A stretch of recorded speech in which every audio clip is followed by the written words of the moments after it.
Vous êtes coordinateur du parti de gauche qui a soutenu la candidature de Jean-Luc Mélenchon. Alors, on ne comprend pas très bien sa réaction à Jean-Luc Mélenchon. Il va refuser d'appeler à faire barrage au Front National. Est-ce que ça vous choque ? Et ce que vous dites n'est pas exact. Je vous ferai remarquer que dans le bulletin qui a été proposé pour France Insoumise, il y a un engagement qui est celui de dire pas une voix pour le Front National. Donc il y a d'autres possibilités qui sont offertes, mais que je sache, il n'y a pas, par exemple, pas une voix pour Monsieur Macron. Donc il y a bien un engagement de principe de base qui a été pris. La question, c'est de savoir par quels moyens et de quels moyens les insoumis décident de refuser justement pas une voix pour le Front National. Quelle est leur préférence ? Ça sera un avis qui sera donné.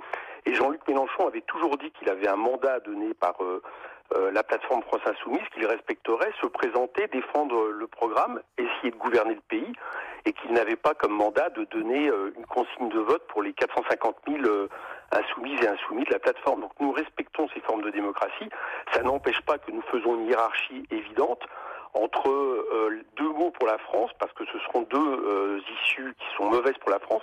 Mais il y en a une, Madame Le Pen, on ne sait pas si on peut reprendre démocratiquement le pouvoir, et nous savons faire la différence. Oui, mais c'est pas clair. Quand Jean-Luc Mélenchon dit « vous ne saurez pas pour qui je vote », ça veut dire « je ne dirai pas pour qui je vote, je n'appellerai pas à voter dans un sens ou dans un autre ». Jean-Luc Mélenchon a choisi de ne pas choisir. Non, il a choisi de dire qu'il ne voterait pas pour Madame Le Pen. Et vous savez, il y a d'autres manières à un moment donné de donner des engagements. Jean-Luc Mélenchon n'a jamais dit qu'il ne reprendrait pas la parole, pas plus que d'ailleurs nous tous, nous la reprenons. Moi j'ai encore cet après-midi expliqué à quel point Madame Le Pen se fichait du monde quand elle allait défendre les salariés à Whirlpool, alors que même les textes du Front National proposent de restreindre le droit de grève des 10 salariés si elle arrivait au pouvoir.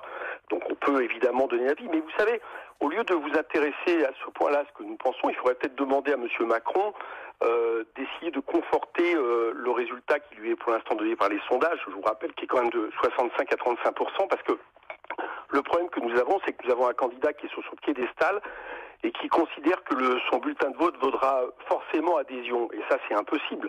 Aujourd'hui, s'il veut conforter un résultat, il sait bien qu'il devra incarner autre chose que l'adhésion à son projet libéral.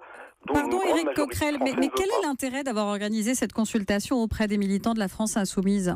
Et de respecter la démocratie de notre mouvement, de respecter les formes que nous nous sommes données.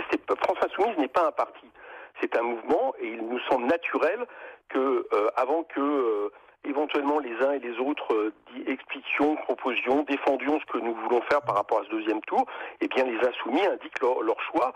Je dois dire que c'est même étonnant qu'on s'en étonne. Nous prenons au sérieux ce que nous avons fait. Nous pensons que l'implication citoyenne est absolument essentielle pour changer des choses en politique, et proposer que jusqu'à le 2 mai, c'est-à-dire bien avant le premier tour, il puisse y avoir un avis donné par les insoumis, avec le fait, je le rappelle, parce que sinon vos auditeurs ne vont pas le savoir, qu'il y a d'abord en préambule pas une voix pour le Front National, je le répète, ça, pour le répéter sans arrêt, mais je profite de votre antenne pour le faire. Très bien. Je trouve absolument normal qu'on passe par cette méthode. Ça serait l'inverse qui serait anormal et mal vécu. Merci Éric Coquerel, coordinateur du parti de gauche, en direct avec nous ce soir sur Europe 1. En tout cas,